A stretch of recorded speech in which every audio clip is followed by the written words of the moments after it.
Very good evening to everyone. আজকে আমরা 2019-এর December CTET PYQ এর প্রশ্ন উত্তর আলোচনা করব। টপিক সেমই থাকবে, 12 নম্বর চ্যাপ্টার টিচার্স অর্থাৎ শিক্ষক এবং শিক্ষিকা নিয়ে যে সমস্ত প্রশ্ন উত্তর হয় সেটা সম্পর্কে আমরা আলোচনা করব। তো প্রথম প্রশ্ন হচ্ছে, শিক্ষক নিজের গতিতে পাঠ পড়ে যাবেন এবং ছাত্ররা গোষ্ঠীবদ্ধভাবে বিষয় সংক্ষিপ্তসার নির্মাণ করে সেই পাঠটিকে আবার পুনর্গঠন করবে। তাহলে এটিকে আমরা কি বলতে পারি? তো কি করা হচ্ছে? শিক্ষক নিজের গতিতে পাঠটা পড়ে যাচ্ছেন এবং ছাত্ররা গোষ্ঠীবদ্ধভাবে তার সংক্ষিপ্ত সারগুলোকে নির্মাণ করে সেই পাঠটিকে আবার পুনর্গঠন করছে। তাহলে এটাকে আমরা কি বলবো? এটাকে আমরা লেখন নির্দেশ বলবো, ব্যাকরণ লেখন নির্দেশ বলবো, পুনর্লেখন কাজ বলবো বা পারস্পরিক লেখন নির্দেশ বলবো। তো এটাকে আমরা ব্যাকরণ লেখন নির্দেশ বলবো। কি বলবো এটাকে আমরা? ব্যাকরণ লেখন নির্দেশ। পরের প্রশ্ন হচ্ছে, পাঠের প্রাথমিক পর্যায়ে একজন শিক্ষক যে বিষয়ের প্রতি মনোযোগী হবে। তাহলে প্রাথমিক পর্যায়েতেই একজন শিক্ষক কোন বিষয়ের প্রতি মনোযোগী হবেন? উক্ত ভাষার বর্ণমালা মুখস্থ করাতে? একদমই না। পড়ার গতি সম্পর্কে জানতে? না। বর্ণ এবং শব্দের যোগাযোগের বিকাশ সম্পর্কে জানতে। আমি আগেও বলেছিলাম যোগাযোগ কথাটা ভাষা মানে ল্যাঙ্গুয়েজ পেডাগগিতে কিন্তু অনেক বেশি ইম্পর্টেন্স রাখে। তাহলে বর্ণ ও শব্দের যে যোগাযোগের বিকাশ সেটার ক্ষেত্রেই কিন্তু শিক্ষক কি করবেন? বিষয়ের প্রতি মনোযোগী হবেন। পরের প্রশ্ন হচ্ছে, শিক্ষক তরুণ লেখকদের ব্যক্তিগত প্রয়োজন অনুযায়ী যেভাবে প্রতিক্রিয়া দেখাতে পারেন সেটা কি? তাদের ব্যাকরণগত ত্রুটি বিষয়ে বিস্তারিতভাবে প্রতিক্রিয়া জানাতে পারেন। এটা ঠিকই, কিন্তু এটা তো আর ব্যক্তিগত প্রতিক্রিয়া নয়। অপশন 2 কি বলছে? তারা যা ভালো লিখেছে তার প্রশংসা করা এবং তাদের কাছ থেকে উদ্ধৃতি তুলে যথাযুক্ত মতামত দেওয়া। একদম ঠিক, এটা একটা ঠিক অপশন। তাদের ভুলগুলি এড়িয়ে যেতে বলা, এটা তো একদমই ভুল। শ্রেণীকক্ষে ভালো না লেখার জন্য তাদের মূল্যায়ন করা, এটাও হচ্ছে ভুল। তাহলে সঠিক উত্তরটি কি? তারা যা ভালো লিখেছে তার প্রশংসা করা এবং তাদের কাছ থেকে উদ্ধৃতি তুলে যথাযুক্ত মতামত দেওয়া, যে তোমার হ্যান্ডরাইটিংটা ভালো হয়েছে বা তুমি ঠিকঠাক বোধ পরীক্ষণ করে কোশ্চেনের অ্যান্সার লিখতে পেরেছো, এগুলোই হচ্ছে মতামত দেওয়া। পরের কোশ্চেন আমরা দেখব, শিক্ষক তৃতীয় শ্রেণীকক্ষের ছাত্রদের একটি খাম তৈরি করার নির্দেশ দিলেন। এটা কিন্তু খুব ভালোভাবে কোশ্চেনটা পড়বেন। এই অপশানটা মানে অপশানগুলোর উত্তর আমি আপনাদেরকেই জিজ্ঞাসা করব। দেখুন, ছাত্ররা নির্দেশ অনুসরণ করলো। একটি ভাষা শ্রেণীকক্ষে এই কর্মতৎপরতা যেভাবে ছাত্রদের সাহায্য করলো তা কি? তাহলে আমি আরেকবার কোশ্চেনটা পড়ছি, দেখুন। শিক্ষক তৃতীয় শ্রেণীকক্ষের ছাত্রদের একটি খাম বানানোর জন্য নির্দেশ দিচ্ছে এবং একটি ভাষা শ্রেণীকক্ষে এই কর্মতৎপরতা যেভাবে ছাত্রদেরকে সাহায্য করবে সেটা কি? লেখার দক্ষতা বাড়াবে, বলার দক্ষতা বাড়াবে, শোনার দক্ষতা বাড়াবে, নাকি সৃজন ক্ষমতা বাড়াবে? এবার আমি 5 সেকেন্ড সময় দিচ্ছি, আপনাদের যার যেটা উত্তর মনে হয় আপনারা ভেবে নিন।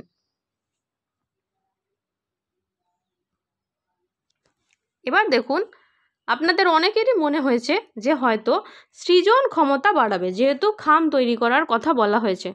কেউ যদি স্পিডে কোশ্চেনটা সলভ করতে যান, কিন্তু ভালোভাবে বুঝে দেখুন শিক্ষক কি করছে। শিক্ষক ছাত্রদেরকে একটি খাম তৈরি করার নির্দেশ দিচ্ছেন, আর যে স্টুডেন্ট সে কি করছে? সে সেই নির্দেশটাকে শুনছে। তাহলে এখানে কোন দক্ষতাকে বাড়ানোর কথা বলা হয়েছে? এখানে কিন্তু শোনার দক্ষতাকে বাড়ানোর কথা বলা হয়েছে। Option number 3। তাহলে এই কর্মতৎপরতা যেভাবে ছাত্রদেরকে সাহায্য করবে তা কি?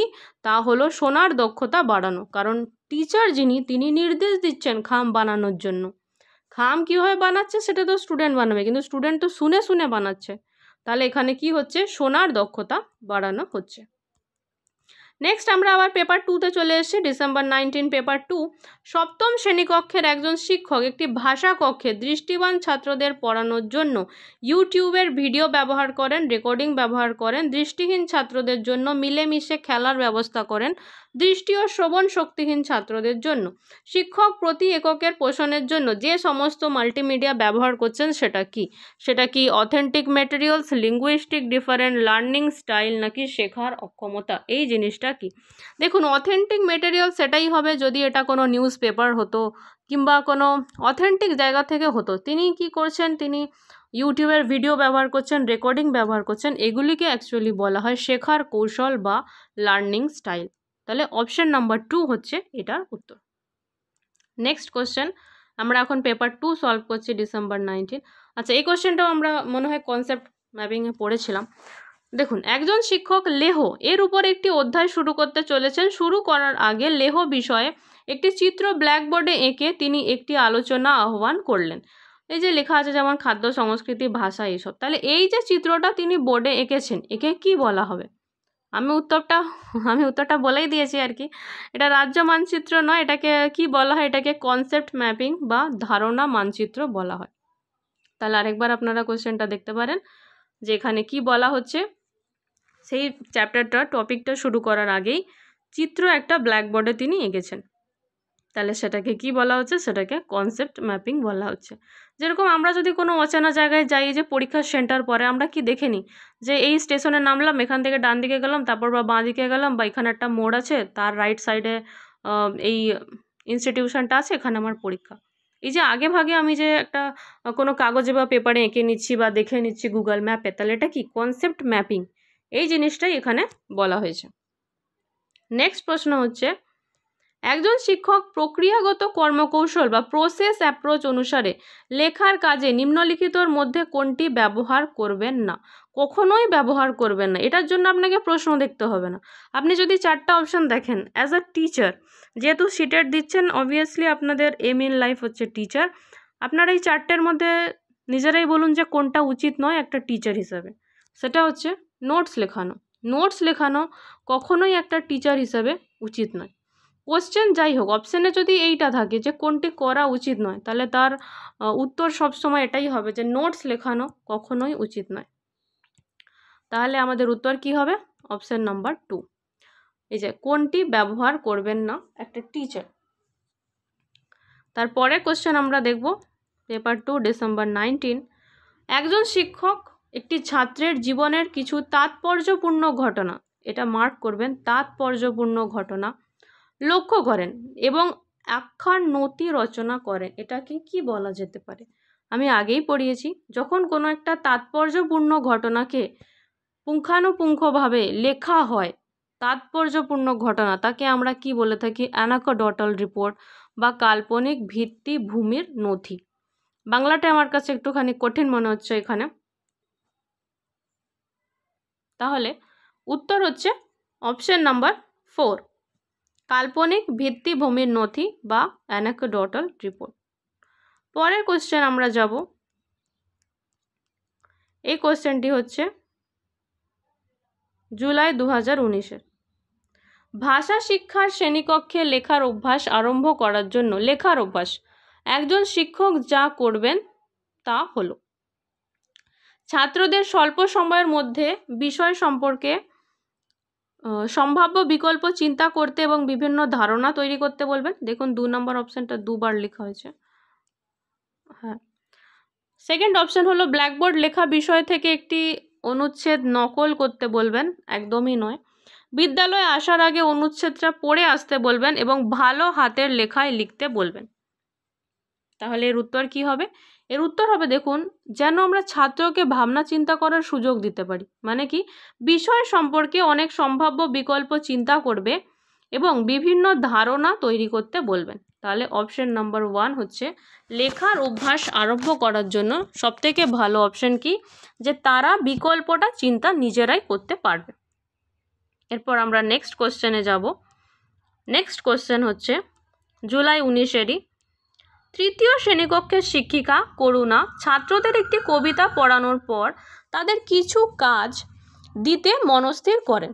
মানে যেমন ক্লাস ওয়ার্ক হয় আর কি। নিম্নলিখিতের মধ্যে কোন কাজ তিনি নির্বাচন করবেন যাতে ছাত্ররা সক্রিয়ভাবে অংশগ্রহণ করতে পারে? কিসের জন্য? কবিতা পড়ানোর পর কিন্তু দিচ্ছে। কবিতার শেষে যে প্রশ্নগুলি দেওয়া আছে ছাত্রদের সেগুলির উত্তর লিখতে পড়বেন না, এটা তো নয়, সক্রিয়ভাবে তাদেরকে সেখানে যোগদান করতে হবে। তাহলে সেটা কি কি হতে পারে? ছাত্রদের গোষ্ঠীবদ্ধভাবে কবিতার ব্যাখ্যা করতে বলবেন, যেমনটা কবিতাতে লেখা আছে সেটাই মুখস্থ করে বলতে বলবেন, একদমই না। কবিতায় থাকা নতুন শব্দগুলি অবলম্বনে ছাত্রদের বাক্য রচনা করতে বলবেন। অপশন 2 আর অপশন 4 মোটামুটি ঠিকঠাক, এর মধ্যে সবথেকে বেশি অ্যাপ্রোপ্রিয়েট হচ্ছে অপশন নাম্বার 2, যেখানে বলা হচ্ছে গোষ্ঠীবদ্ধভাবে কবিতাটির ব্যাখ্যা করবে। টিচার কবিতা পড়িয়েছেন, স্টুডেন্ট কতটা বুঝেছে সেটা কিসের মাধ্যমে বোঝা যাবে? কবিতাটি ব্যাখ্যা করার মাধ্যমে। তাহলে অপশন নাম্বার 2 হলো এর উত্তর। আমরা নেক্সট কোশ্চেন দেখব। ছাত্রকে একজন ভালো লেখক হিসেবে গড়ে তুলতে, আবার কি হিসেবে গড়ে তুলতে হবে? লেখক হিসেবে। শিক্ষক লেখার সবচেয়ে গুরুত্বপূর্ণ যে উপাদানের উপর মনোনিবেশ করবেন সেটি কি? সেটি কি হাতের লেখা, সেটি কি ব্যাকরণ, সেটি কি ব্যাখ্যা, নাকি শব্দ ব্যবহারের মাত্রা? কোশ্চেন ছিল হচ্ছে একজন ভালো লেখক হিসেবে গড়ে তোলার জন্য। তাহলে ভালো লেখক সেই হবে, ধরুন এই যারা নিউজ রিপোর্টারের লেখার কাজ করে তারা ভালো লিখতে পারছে কখন? যখন সে জিনিসটাকে ভালো করে বুঝে বিশ্লেষণ করতে পারছে বা ব্যাখ্যা করতে পারছে। তাহলে অপশন নাম্বার 3 হচ্ছে এর উত্তর, যে ভালোভাবে কোনো একটা ঘটনার ব্যাখ্যা করতে পারে সেই কিন্তু ভবিষ্যতে একজন ভালো লেখক হতে পারেন। আপনাদের মনে হবে যে এই প্রশ্নগুলোর উত্তর অনেক কঠিন, বা হচ্ছে আমি হয়তো ইউটিউবে পড়াচ্ছি বলে আমি এই কোশ্চেনগুলোর উত্তর দিতে পারছি, সেরকম কিন্তু না। সিটেটের প্রশ্নে সঠিক উত্তর বের করার একটি সহজ কৌশল হচ্ছে, প্রথমে প্রশ্নটি পড়লেন, এরপরে দেখলেন যে এমন কিছু অপশান আছে যেটা কখনোই হতে পারে না, তো সেগুলোকে আগে কেটে দিন। যেমন হাতের লেখার সাথে লেখক হবার কোনো সম্পর্ক নেই, আমি তো টাইপও করে দিতে পারি। আরেকটা হচ্ছে শব্দ ব্যবহারের মাত্রা, ওয়ার্ড লিমিট, সেটা পরীক্ষায় লেখা থাকে যে 200টি শব্দের মধ্যে লিখুন, 400টি শব্দের মধ্যে লিখুন, কিন্তু একটা লেখকের জন্য কখনোই ওয়ার্ড লিমিট থাকে না। তাহলে এই দুটো আগেই কেটে দেওয়া যেতে পারে। বাকি রইল ব্যাকরণ এবং ব্যাখ্যা। আচ্ছা, তারপরে কি দেখুন, বাকি থাকা যে দুটি অপশন আছে এই দুটোর মধ্যে আপনাকে বুঝতে হবে যে প্রশ্নের সঙ্গে কোনটা সবচেয়ে ভালোভাবে যাচ্ছে, তাহলেই কিন্তু আপনারা একদম সঠিক আনসারটি বুঝে নিতে পারবেন। আর শিক্ষাকে অনুভব করতে শিখতে হবে, মানে কোশ্চেনগুলোকে বা অ্যান্সারগুলোকে আপনাকে ফিল করতে হবে, উপলব্ধি করতে হবে। পেডাগোগি, সেটা ল্যাঙ্গুয়েজ পেডাগোগি হোক বা সিডিপি হোক, এগুলো এমন একটা জিনিস যেটা আপনি বারবার প্র্যাকটিস করে বা মুখস্থ করে নিলে কিন্তু করতে পারবেন না, আপনাদেরকে বুঝতে হবে। তাহলে প্রতিটা উত্তরই আপনাদের কাছে কিন্তু সহজ হয়ে যাবে। আমরা নেক্সট কোশ্চেন দেখে নেব।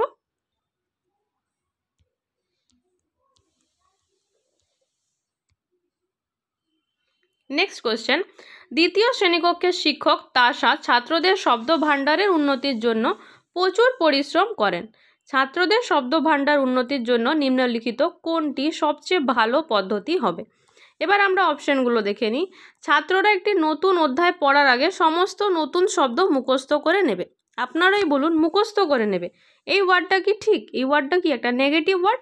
তাহলে আমাদের এই অপশনটা কাটা হয়ে গেল। ছাত্ররা পাঠ প্রেক্ষিতে নতুন শব্দের অর্থ অনুমান করবে। অনুমান করাটা খুবই ভালো জিনিস, তাহলে এটা হচ্ছে একটা পজিটিভ ওয়ার্ড। আর কি আছে? ছাত্ররা প্রতিটি নতুন ও কঠিন শব্দের অর্থের জন্য অভিধানের সাহায্য নেবে। এটাও ঠিক আছে যে ডিকশনারি হচ্ছে একটুখানি তারা হেল্প নিচ্ছে। ফোর্থ অপশন, ছাত্ররা অধ্যায়টি প্রতিটি নতুন এবং কঠিন শব্দের নিচে দাগ দেবে এবং আবার সেই মুখস্থ করবে। তাহলে আপনারা দেখতে পেলেন 1 আর 4 নম্বর আমরা কেটে দিলাম। বাকি কি আছে? নতুন শব্দের অর্থ অনুমান করা, আরেকটা হচ্ছে হেল্প নিয়ে নেওয়া। কোশ্চেন কি ছিল? শব্দ ভাণ্ডারের উন্নতির জন্য। তাহলে শব্দ ভাণ্ডার উন্নতির জন্য আমরা সবসময় কি করতে পারি? আমরা আগেই কাউকে যদি ধরুন কেউ একটা আঁকা শিখছে, সে প্রথমেই তার স্যার তাকে আঁকাটা হাত দিয়ে দিয়ে মানে হাত ধরে ধরে শিখিয়ে দিচ্ছে, সেটা ভালো হবে নাকি সে নিজে থেকে আঁকাটা চেষ্টা করছে সেটা ভালো হবে? তাহলে দেখুন অবশ্যই যেখানে অনুমান করা হচ্ছে যে নিজে থেকে শেখার চেষ্টা করছে, সেই অপশানটাই কিন্তু আমাদের সঠিক উত্তর হবে। তাহলে সবাই 1 আর 4 অবভিয়াসলি কেটে ফেলবেন, বাকি কি থাকবে 2 আর 3। এবার দেখুন এখানে আছে সাহায্য নিচ্ছে আর এখানে নিজেই সে অনুমান করছে, তাহলে অপশান নাম্বার 2 হচ্ছে এর উত্তর। নেক্সট কোয়েশ্চেন আমরা যাব, সেটা হচ্ছে জুলাই 2019 থেকেই। দ্বিতীয় শ্রেণীকক্ষে একজন শিক্ষক অভিব্যক্তি ও অঙ্গভঙ্গির মাধ্যমে একটি আকর্ষণীয় গল্প বলছিলেন। গল্পটি বলার পর তিনি ছাত্রদের আবার সেটিকে নিজেদের ভাষায় বলতে বললেন। তিনি ছাত্রদের যে ক্ষমতা বুঝতে চাইছিলেন তা কি? এখানে দেখুন এখানে কি লেখা আছে যে আকর্ষণীয় গল্প কিন্তু সে বলছিল, এটা লেখা নেই যে আকর্ষণীয় গল্প আমরা পড়ছিলাম। এখানে কি হচ্ছে, আকর্ষণীয় গল্প বলছিল এবং গল্পটি বলার পর তিনি ছাত্রদেরকে সেটা নিজের ভাষায় কতটা বুঝেছে সেটা বলতে বলছে। তাহলে এখানে সে কি করছিল, সে খামের মতো ব্যাপার হয়ে যাচ্ছে। গল্প আমরা কি করি, গল্প আমরা শুনি, তাহলে এখানে শোনার বোধ শক্তিকে বোঝানো হচ্ছে। অনেকে কিন্তু এখানে বলার বোধ শক্তি লিখে দিতে পারে, কিন্তু বলা নয়, গল্পটা ম্যাডাম বলছিল, মানে সরি ম্যাডাম না, টিচার আছে এখানে, স্যার বলছিলেন, তো সে কতটা শুনেছে, শোনার বোধ শক্তির কথা কিন্তু এখানে বোঝানো হয়েছে। পরের কোশ্চেন হচ্ছে, একজন শিক্ষক চতুর্থ শ্রেণীকক্ষের ছাত্রদের একটি বিষয় অবাধে লেখার জন্য উৎসাহ দিতে পারেন, তবে সেটাকে নিম্নের কোন সম্পর্কযুক্ত হতে পারে? এই স্টুডেন্টের জায়গায় আপনি নিজেকে কল্পনা করুন, যেটার ব্যাপারে আপনি অনেক কিছু লিখতে পারবেন, মানে প্রচুর জিনিসই লিখতে পারবেন। সেটা কি? সেটা কি জাতীয় সংহতি? এটা তো একটা মানে প্রচুর কঠিন টপিক অবভিয়াসলি। সামাজিক আলোচনা, এটা সম্পর্কেও হয়তো আপনি কতটা লিখবেন, যে আরসিবি জিতেছে বা ইন্ডিয়া জিতেছিল কোনো এক সময়, বা এই সমস্ত হচ্ছে সামাজিক বিষয়তেও আমরা বেশি লিখতে পারবো না, কিংবা পলিটিক্সে এত কিছু হচ্ছে। পরিবেশ সম্পর্কিত বিষয়, পরিবেশে কটা চারপাশে অ্যানিমাল দেখা যাচ্ছে, পাখি দেখা যাচ্ছে, গাছ দেখা যাচ্ছে, এটা সম্পর্কেও আপনি কতটা লিখবেন। কিন্তু আপনাকে যদি বলা হয় ব্যক্তিগত জীবন সম্পর্কে লিখতে, তাহলে কিন্তু আপনি অবাধে লিখতে পারবেন এবং প্রচুর জিনিস এখানে লিখতে পারবেন। আপনার ফ্যামিলি, আপনার স্কুল, আপনার কলেজ, আপনার পাশাপাশি কী হয়েছে, আপনার সমাজে কী হয়েছে, সমস্ত কিছু সম্পর্কে আপনি অনেক কিছু লিখতে পারবেন। তাহলে অবাধে লেখার জন্য কোন অপশানটা সঠিক হবে? ব্যক্তিগত জীবন। সেটা শুধুমাত্র আমাদের বলে না, যে কোনো একটা ক্লাস 4-এ পড়ছে একটা স্টুডেন্ট, সে তো জাতীয় সংহতি সম্পর্কে হয়তো বুঝেও না, সমাজ সম্পর্কেও হয়তো অতটা তার ধারণা নেই, কিন্তু ব্যক্তিগত জীবন সম্পর্কে কিন্তু সে অবাধে লিখতে পারবে। তাহলে অপশন নম্বর হচ্ছে 3। নেক্সট কোশ্চেনে আমরা যাব।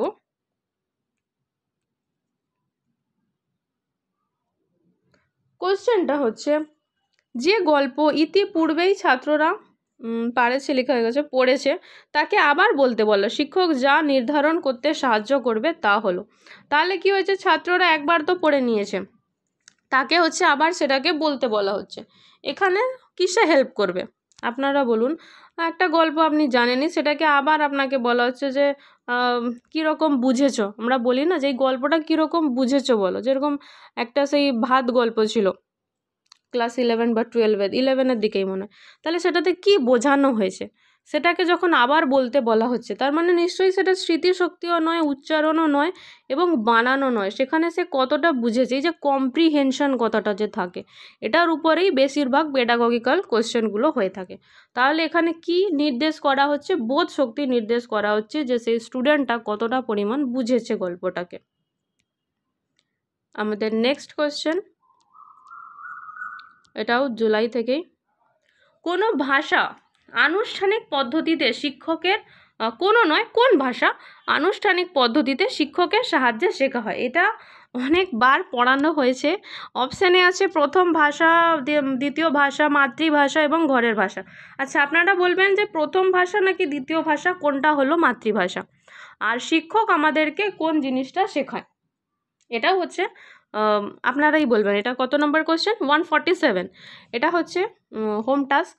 এটার উত্তর আপনারা অবশ্যই কমেন্টে লিখবেন, যে শিক্ষকের সাহায্যে কোন ভাষা শেখানো হয়। এটার জন্য তো অপশানের দরকারই নেই। আমরা নেক্সট কোশ্চেনে যাব।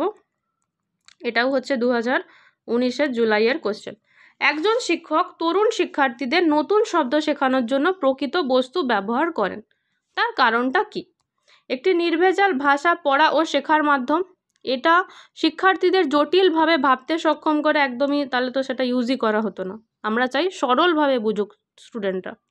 এটা ছাত্রদের উপর পাঠ্যক্রমের বোঝা হ্রাস করতে সাহায্য করে, এটা ছাত্রদেরকে নতুন শব্দ শিখতে সাহায্য করবে। দেখুন কি বলা হয়েছিল, নতুন শব্দ শেখানোর জন্য প্রকৃত বস্তু ব্যবহার করছে। এরকম কোশ্চেন কিন্তু আমরা আগের দিন ভিডিওতেও আলোচনা করেছিলাম যে একজন টিচার তিনি বিভিন্ন বস্তুর উপর নাম চিটিয়ে রাখছিলেন শব্দ ভাণ্ডারকে বিকশিত করার জন্য। তাহলে এখানে কোন অপশানটা হবে, এটি ছাত্রদের নতুন শব্দ শিখতে সাহায্য করে, অপশন নাম্বার 4। এরপর আমরা এর পরের কোশ্চেন দেখব, যেটা এসছে 2018 থেকে এসছে। আচ্ছা, এই প্রসঙ্গে আমি আরেকটা কথা বলি, রিসেন্টলি এসএসসির যে একটা টেট পরীক্ষা হবে, আমরা যে শুধু এখানে সিটেটের ল্যাঙ্গুয়েজ বা বেঙ্গলি পেডাগগি নিয়ে আলোচনা করছি, এটা একটা পরীক্ষার জন্য নয়, আমরা কিন্তু তৈরি হচ্ছি ভবিষ্যতের যে কোনো টিচিং রিলেটেড পরীক্ষার জন্য। যেরকম আমি বাংলার ল্যাঙ্গুয়েজ পেডাগগি শেখাচ্ছি, এটা কিন্তু আপনাদের ইংলিশের জন্য সেম গুরুত্বপূর্ণ, শুধু ভাষাটা ইংলিশে আসবে, কোশ্চেন প্যাটার্ন কিন্তু সেম এই রকমই হবে। এবার হ্যাঁ, WBSSCর জন্য আমি আলাদা 30 দিনের একটা স্পেশাল ক্লাস দেবই, কিন্তু তার ভিত্তিটা এই যে আমি থিওরি পড়াচ্ছি এই কমন থিওরির উপরেই কিন্তু দাঁড়িয়ে থাকবে। এই যে দুটো পরীক্ষা সিটেট আর WBSSCর জন্য যে পরীক্ষাটা হবে, দুটোতেই কিন্তু আপনার CDP আছে, বেঙ্গলি পেডাগগি থাকবে, ইংলিশ পেডাগগি থাকবে, কারুর ম্যাথ থাকবে, কারুর সায়েন্স থাকবে, এরকম। এর থিওরিটা মানে পেডাগগির যে মূল জিনিসটা, তার ধারণা এবং থিওরি দুটোই কিন্তু সেম, সিটেট আর WBSSC যেটা, দুটোরই কিন্তু সেম। সুতরাং আপনারা বারবার বিভ্রান্ত হবেন না যে ওটার জন্য আলাদা বই পড়বো, এটার জন্য আলাদা বই পড়বো, সেটা কিন্তু নয়। মুখস্থ কিছু করবেন না, বুঝে পড়ুন।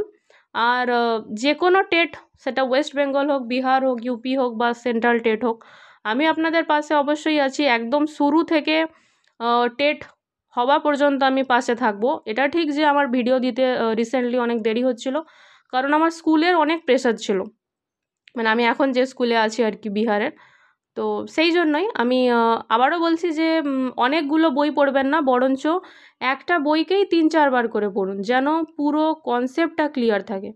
যে কোনো পরীক্ষাতেই টেট যেরকম হয়, এসএসসি হোক, সেন্ট্রাল হোক, বিহার হোক, টেট হচ্ছে পেডাগগিতে অনেক বেশি নাম্বার ক্যারি করে, আর পেডাগগি হচ্ছে মুখস্থ করে হয় না, বুঝে পেডাগগির কিন্তু উত্তর দিতে হয়। আচ্ছা, আমরা নেক্সট কোশ্চেন দেখে নিই। প্রশ্নপত্র তৈরির পর শিক্ষক, দেখুন প্রশ্নপত্র তৈরি যে হচ্ছে, যে প্রশ্নপত্র তৈরি করে, এটা আমরা বিএডেই পড়ে এসেছি। প্রশ্নপত্রের সবথেকে মেন জিনিস হচ্ছে ভ্যালিডিটি, যেন সেটা ভ্যালিড হয়।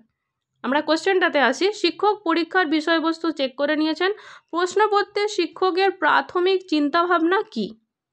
অপশানগুলো আমরা দেখে নেব। এই যে দেখুন দেওয়া আছে বৈধতা, এটাই কিন্তু প্রাথমিক চিন্তাভাবনা। যখন আপনারা বিএডে যারা করেছেন দেখবেন ব্লু প্রিন্ট বলে একটা 3rd সেমিস্টারে টপিক ছিল, ব্লু প্রিন্ট তৈরি করতে হতো পরীক্ষার প্রশ্নপত্র, সেখানেই কিন্তু আমরা এটা পড়েছিলাম। কোনো কিছুই আপনার বিএড বা ডিএলএড এর বাইরে থেকে নয়। তো আমরা এটার উত্তর দেখে নিলাম, এটা হচ্ছে অপশান নাম্বার 4, যেটা হচ্ছে বৈধতা। নেক্সট কোশ্চেন আমরা দেখব, নেক্সট কোশ্চেন 2018রই 125। আসলে এই কোশ্চেনগুলো এমন সাইড করে থাকে তো যে PDF বানাতেও হচ্ছে অসুবিধা হয়। দেখুন কোশ্চেনে কী দেওয়া আছে, যদি একটি বালিকা হিন্দি ভাষা অঞ্চল থেকে আপনার অঞ্চলে আসে, সে আপনার ভাষা ব্যবহারে ভুল করবে, অবশ্যই করবে। একজন শিক্ষক হিসেবে নিম্নলিখিত কোন বক্তব্যটি আপনি সঠিক বলে মনে করছেন? তাকে অবশ্যই তার ভুলগুলো বারবার মনে করিয়ে দেবেন, তাকে তার ভাষা ব্যবহারের সুযোগ দেবেন, প্রতিদিন আধ ঘন্টা করে প্র্যাকটিস করতে বলবেন, নতুন ভাষার ব্যবহারে তার মাতৃভাষার প্রভাব অনুমোদন না করাই যেতে পারে। আপনি বলুন, আপনি একটা অন্য ভাষা কখন শিখতে পারবেন? যখন একটা বিশাল পরিসর পাবেন, একটা ফিল্ড পাবেন, একটা সুযোগ পাবেন।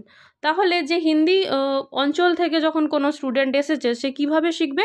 না, তাকে বেশি পরিমাণে সুযোগ দেওয়া হবে, সুযোগ দিতেই হবে আর কি। তো অপশান নাম্বার 2 হচ্ছে এটার অ্যান্সার। নেক্সট কোশ্চেন, গল্প এবং কবিতার কোন প্রেক্ষিতকে আপনি প্রাথমিক স্তরে সবচেয়ে গুরুত্বপূর্ণ বলে মনে করেন? দেখুন প্রাথমিক স্তরে আমরা গল্প এবং কবিতা কেন শিখে থাকি, সেটাই হচ্ছে এখানে বলা হয়েছে যে কেন গুরুত্বপূর্ণ। গুরুত্বপূর্ণ সেই কারণেই যে ছোটোবেলায় আমাদেরকে এটা কি শেখাচ্ছে? শব্দের ভাণ্ডার শেখাচ্ছে, শব্দ তালিকা শেখাচ্ছে। অনেকের মনে হবে যে মূল্যবোধ বা সমাজের প্রতিচ্ছবি, সেটা কিন্তু বড় বয়সে এসে, যখন আমরা 9, 10, 11, 12-এ আসছি, তখন কবিতা আমাদেরকে, যেমন ফ্যান কবিতা পড়েছি, উলঙ্গ রাজা কবিতা পড়েছি, যেগুলো অনেক ডিপ অর্থ আছে। সেগুলো কিন্তু মূল্যবোধযুক্ত বা সমাজের প্রতিনিধিত্ব। কিন্তু এখানে কোশ্চেনটা দেখুন লেখা আছে প্রাথমিক স্তরে। প্রাথমিক স্তরে সবচেয়ে গুরুত্বপূর্ণ বলে কি মনে হয় সেটা হচ্ছে শব্দ তালিকা। ছোট বাচ্চারা দেখবেন এই যে ফুলে ফুলে বা হচ্ছে এই যে আম জাম লিচু গাছে ফলে আছে, এই যে কবিতাগুলো কেন শেখানো হচ্ছে? তাদের শব্দ তালিকাকে সমৃদ্ধ করার জন্য। প্রাথমিক স্তরে হলে এর উত্তর কিন্তু গল্প ও কবিতার শব্দ তালিকা সমৃদ্ধ করার জন্য, মানে অপশন নম্বর 2। আমরা নেক্সট কোয়েশ্চেন দেখব, যেটাও হচ্ছে পেপার 2, কোন ইয়ার? 2018 পেপার 2। শ্রেণীকক্ষে পড়ানোর সময় আপনার ছাত্ররা ভাষার বিভিন্ন প্রশ্ন ও সংশয় আপনার সামনে হাজির করেছেন, এরকম পরিস্থিতিতে আপনি কি করবেন? আপনি তৎক্ষণাৎ তৈরি হয়ে তাদের সংশয় দূর করবেন এবং প্রশ্নের উত্তর দেবেন, অবশ্যই এটা হওয়া উচিত। আপনি তাদের প্রশ্ন ও সংশয় লিখে নেবেন এবং পরের দিন তা দূর করবেন।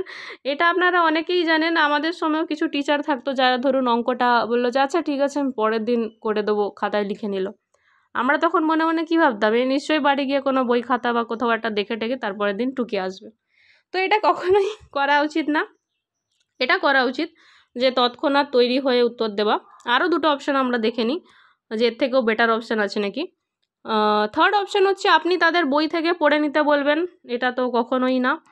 আপনি ওই সব ছাত্রদেরকে তিরস্কার করে দেবেন, যা তোরা কিছুই জানিস না। এটা একদমই উচিত নয়।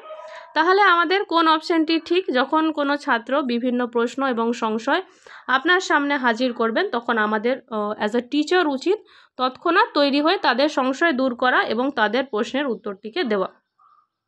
এবার দেখুন সব সময় এটা সম্ভবও নয়। হয়তো আপনি সায়েন্সের টিচার, আপনাকে ইতিহাসের কোনো কোশ্চেন করে বসলো, আপনি হয়তো সেটার উত্তর দিতে পারবেন না। সেক্ষেত্রে আপনার অ্যাজ আ টিচার তাদেরকে বোঝানো উচিত, তারপরেও মানে সেই দিনই হোক বা পরে হলেও তাকে উত্তরটা দেওয়া উচিত। যে কোনো টিচারেরই সবসময় উচিত স্টুডেন্টদের সংশয়কে দূর করার।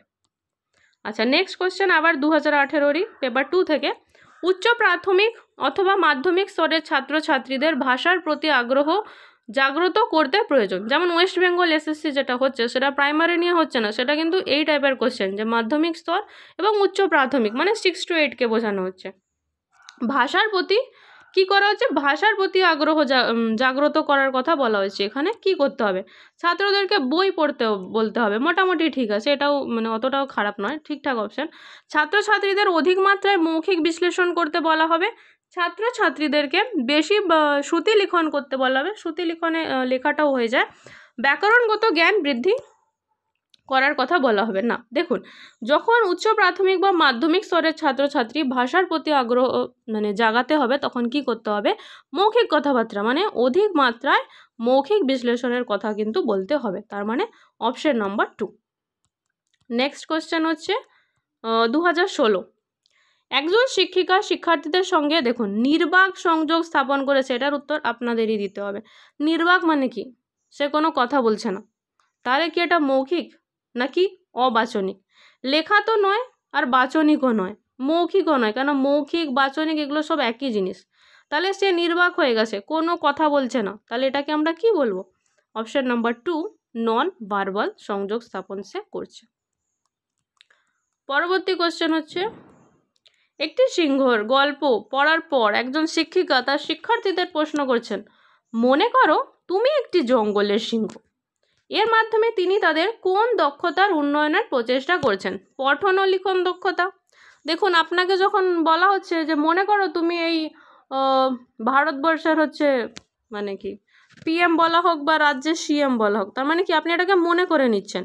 সেরকম একটা ছোট বাচ্চাকে বলা হচ্ছে তুমি একটি জঙ্গলের সিংহ, তাহলে এখানে কি আপনার পঠন দক্ষতা আসছে নাকি লিখন দক্ষতা আসছে? কিছুই আসছে না। রূপান্তরিতকরণ নাকি অনুবাদ, সেই সব কিছুই আসছে না। কি আসছে? ইমাজিনেশন আসছে, কল্পনা শক্তি।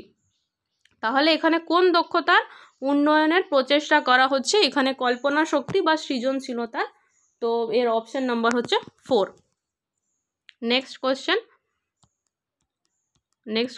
2016 থেকেই আমরা টিচারের উপর দেখুন প্রায় 75টা কোয়েশ্চেন করলাম, আর প্রতিটা কোয়েশ্চেনের মধ্যে দেখবেন আলাদা আলাদা টপিক আছে, কোথাও মূল্যায়ন আছে, কোথাও দক্ষতা আছে, কোথাও পাঠ পরিকল্পনা আছে।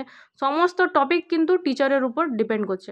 মানে এই যে 75টা কোয়েশ্চেন আপনারা যদি 2-3 বার প্র্যাকটিস করে নেন, আমি আশা করছি আপনাদের অনেকটা কনসেপ্ট ক্লিয়ার হয়ে যাবে। নেক্সট কোয়েশ্চেন, তৃতীয় শ্রেণীর একজন শিক্ষিকা প্রতিটি ধ্বনির শুদ্ধ উচ্চারণ উপর বিশেষ লক্ষ্য রাখছেন, তিনি কোন বিষয়টি উন্নতির চেষ্টা করছেন? শুদ্ধ উচ্চারণের উপর কিন্তু বিশেষ লক্ষ্য রাখছে। শুদ্ধ উচ্চারণ মানে এখানে কি বোঝানো হচ্ছে? অ্যাকিউরেসি, ত্রুটিহীনতা, মানে ঠিকঠাক উচ্চারণ করছে। আমার মতে এরকম স্পিডে পড়লে ভুলভাল উচ্চারণও হয়ে যেতে পারে, কিন্তু শুদ্ধ উচ্চারণের উপর বিশেষ লক্ষ্য রাখছেন মানে তিনি ত্রুটিহীনতা, অপশন নাম্বার 1 অ্যাকিউরেসির উপর কিন্তু লক্ষ্য রাখছেন। আমি লক্ষ্য রাখি যে 30 মিনিটে যেন ভিডিওটা কমপ্লিট হয়ে যায়, কেন বেশি টাইম ধরে ভিডিও দেখতে গেলে আপনাদেরই বোরিং লাগবে। আর মনে হয় 2-3টা কোশ্চেন আছে।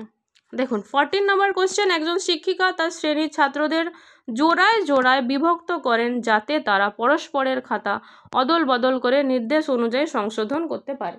এর মাধ্যমে কি শেখানো হচ্ছে? সংশোধন কার্য, দলগত কার্য, আত্মমূল্যায়ন নাকি সহপাঠী মূল্যায়ন? অবশ্যই মূল্যায়ন হচ্ছে, কিন্তু পরস্পরের খাতা অদল বদল করে হচ্ছে, তো এটা কি মূল্যায়ন বলবো? আমার খাতা সে দেখছে, তার খাতা ও দেখছে, তাহলে এটাকে কি বলা হবে? অপশন নাম্বার 4 সহপাঠী মূল্যায়ন বা পিয়ার অ্যাসেসমেন্ট। আমি কিন্তু অ্যাসেসমেন্ট পড়ানোর সময় এগুলো সব বলেছিলাম। আমাদের 12 নম্বর চ্যাপ্টার টিচার্স রিলেটেড কোশ্চেনের লাস্ট কোশ্চেন, যেটা 2016 সালের সেপ্টেম্বর মাসে হয়েছিল। তো মূল্যায়নের সময় নিচের কোন দিকটি শিক্ষিকার মনে রাখা একান্ত প্রয়োজন? মূল্যায়নের সময় কি প্রয়োজন? একটি শিশুর উন্নতির সঙ্গে অন্য শিশুদের উন্নতির তুলনা করা, যেটা সব থেকে খারাপ কিন্তু হয়ে থাকে। তুই কেন ম্যাথসে 40 পেয়েছিস, দেখ সে 50 পেয়েছে, এটা দেখছে না 100তে 40-50 দুটোই ভালো নয়, বাট এই যে তুলনা করা একদমই উচিত নয়। বা অনেকে কি বলে যে আমি চাকরি পাইনি তো কী হয়েছে, সেও তো চাকরি পায়নি। সবসময় নিজের সাথে তুলনা করা উচিত। শিশুটির উন্নতির সঙ্গে সৃজনশীল শিশুদের তুলনা করা, এটাও একদম নয়। কেউ ড্রয়িংয়ে ভালো তো কেউ ম্যাথও ভালো, কেউ বাংলা খুব ভালো লিখছে তো কেউ ইতিহাস খুব ভালো লিখছে, এই তুলনা করাটা উচিত নয়। শিশুদের উন্নতির সঙ্গে তার পূর্বার্জিত শিখন স্তরে তুলনা করে, এটা খুবই ভালো জিনিস, যে আগেরবার তুমি অঙ্কে 40 পেয়েছিলে, এবার তুমি যেন অঙ্কে 45 পাও, সেটা 100তেই হোক আর 50এই হোক। নিজের সাথে সবসময় কম্পিটিশান। আমি আগেরবার যদি সিটেটে 90তে 80 পেয়ে পাস করতে পারিনি, আমাকে এইবার যা হোক করে 91 পেতেই হবে।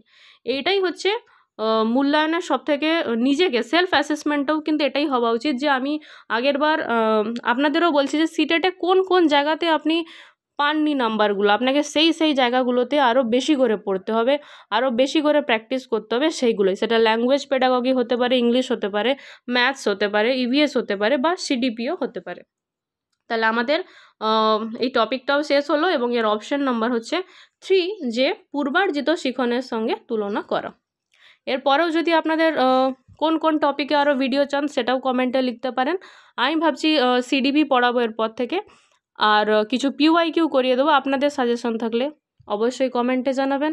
আরও কিছু যদি আপনাদের বুঝতে অসুবিধা হয় কোনো টপিক বা এই ভিডিও সম্পর্কেও যদি আপনার কিছু বলা থাকে, বা আমার আগের ভিডিওতে যেমন আপনারা নোটস চেয়েছিলেন, তো সেরকম আরও কিছু কোয়ারি থাকলে অবশ্যই কমেন্টে জানাবেন। থ্যাঙ্কস এভরিওয়ান, পড়ুন এবং ভালো থাকুন।